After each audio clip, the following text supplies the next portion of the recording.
Hello, group members and anyone else watching this. I hope everyone's doing okay with the hurricane, and thank you for taking time to watch my video. I'm going to be teaching a lesson about reading comprehension and finding the beginning, middle, and end in a story using Chapter 32, the Chapter 32 guided reading strategy from the textbook. The strategy is very simple and effective because it's like a small group reading where teachers are paying attention to how students are following along in the text and identifying how well they can self-monitor and be efficient readers, and then obviously determine a reading level from that. Teachers can also use the guided reading strategy to focus more on students understanding the text and their comprehension of it rather than sitting and decoding words. So like I said before, this video is focused on students using the guided reading strategy to find the beginning, middle, and end of a story and comprehending it. The book we're going to be reading for this lesson is Bob the Gopher Tortoise, the Coastal Dune Drama. This is a good book my CCT gave me for second grade. The reason I like guided reading for English learners and just any students in general is because, well, especially for English learners, is that as they're reading a story, you are there with them, guiding them through it, and you can stop to point out comprehension, beginning, middle, end, and also look for, like, when there is a certain vocabulary where the students might not know, you can ask them, okay, let's read this, let's look through the text, determine the meaning. And it also helps English learners because the turn and talk to a partner works on their vocabulary and just speaking to others in a small group environment to where there's not a lot of stress on them and no one, they're not getting nervous. So it's really great learning strategy for English learners or just any students in general. It was a beautiful, sunshiny morning on the dunes, and Bob the Gopher Tortoise had just finished digging his very first full-length burrow. He had been digging smaller ones ever since he hatched, but this was his first 15-footer. It went deep under the ground, 6.5 feet, just like his mama's. He was proud. After all that work, Bob was parched and went searching for a prickly pear cactus. Once his thirst was quenched with the juicy fruit, he headed back over the sand to his beloved burrow to rest. When he arrived, he saw Trey, the Florida mouse, pack-ratting supplies in his burrow. "Hey, Trey," Bob called. "This is my new home. Go find your own home." Disappointed, Trey scurried away. Bob remembered his mama telling him the importance of being neighborly, but he felt this was crossing the threshold. The next morning, Bob went searching for more of that yummy prickly pear cacti. In the distance, he saw some humans. He was used to seeing them across the road headed over the dunes. But today, a young one was coming closer to him. Before he knew it, the small human had picked him up and carried him away from his home. "Oh no, what's going on?" he wondered. "Is it going to eat me?" The little human carried him across the road and down along the path to the beach. Bob heard the mother human taking notice of Bob and telling her offspring that it was illegal to pick up a gopher tortoise and to put him down. The juvenile human did as it was told and set Bob down, leaving him there alone. Mama had told him about the ocean and the beach and to stay away from the nearby marine and estuarine ecosystems because they were too wet. To dig his burrow, he needed the stable, xeric or dry sand of the coastal upland scrub. So after reading the first 4 pages of this book, the students will turn and talk with a partner about what they comprehended from this beginning part.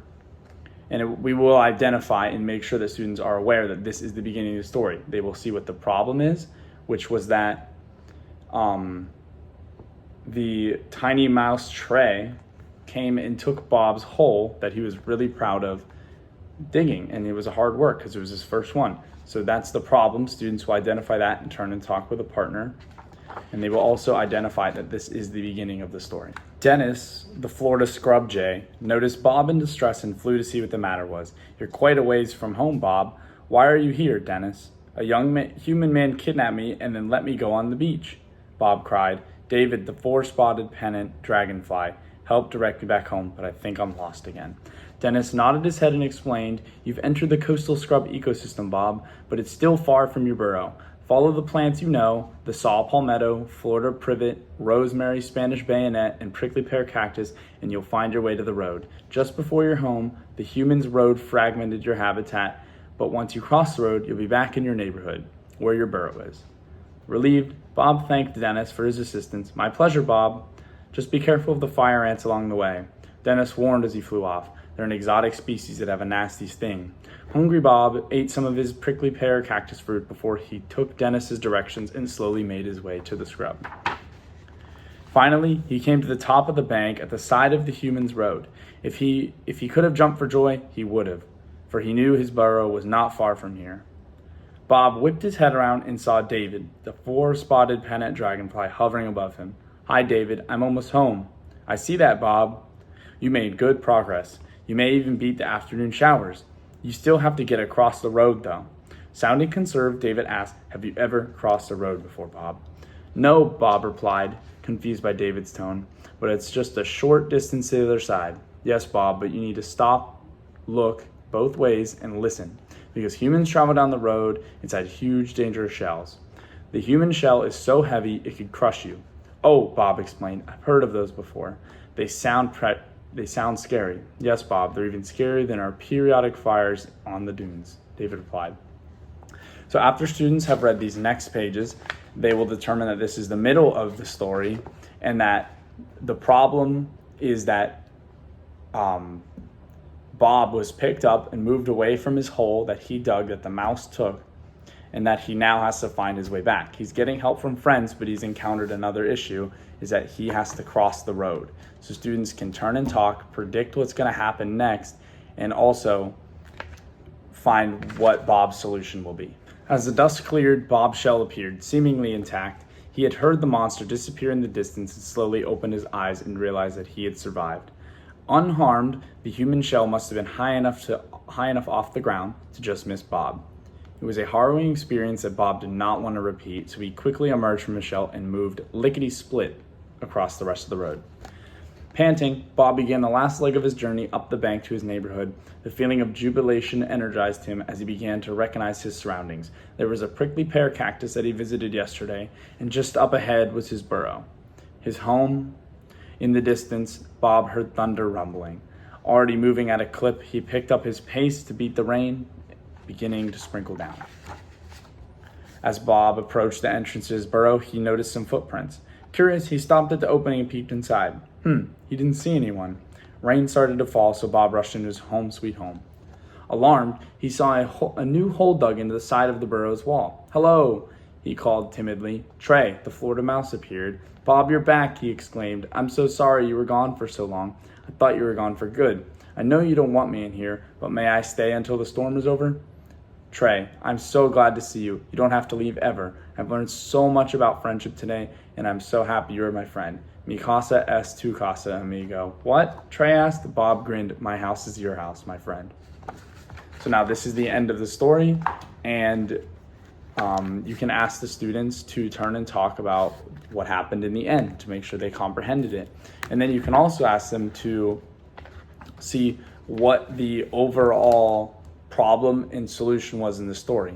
The problem was that Bob dug a hole and he was really proud of it, but then Trey moved in and he was really angry and didn't want to share his hole. So students need to identify that as the beginning of the story.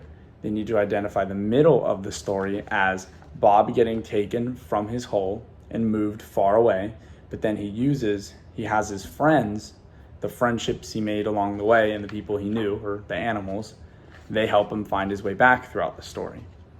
And then in the end, which is the solution, when Bob gets home, he beats the thunderstorm and he goes in there and he sees Trey still using his hole, but instead of being angry and jealous that Trey is using his hole, he lets him stay because he learned the value of friendship and to help others, which is what the other animals did for him and is the only reason he was able to get home. So now that if this guided reading was done properly, students should have comprehended the text while you were reading it to them, instead of sitting and sounding out words and not understanding what was going on. And you ask questions throughout to provoke this comprehension.